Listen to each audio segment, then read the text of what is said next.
Hi, good day. Please introduce yourself.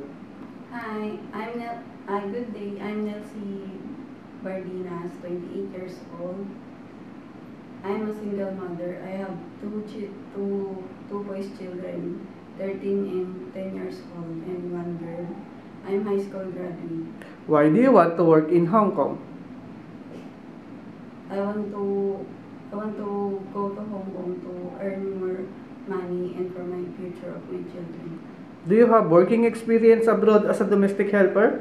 Yes, sir. I'm ex-abroad in Dammam, Saudi Arabia, 2 years and 4 months. What are your duties and responsibilities to your employer? My duties and responsibilities to my employer is to cook, to clean, washing and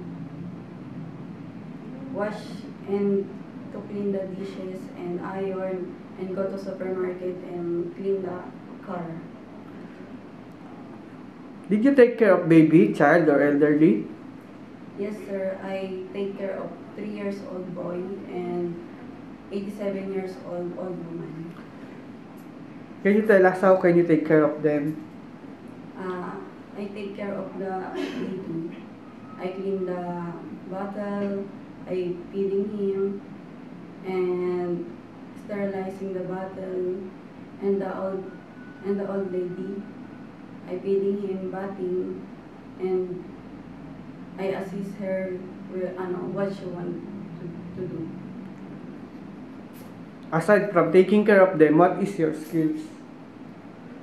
Aside of them, I know how to cook Filipino dishes, and I'm willing to learn to cook Chinese food, and I'm willing to take care of dog and cat also. What are the traits necessary to be a good domestic helper? To be necessary to be domestic helper, you need to be loyal, honest, trustworthy, and flexible and hardworking person.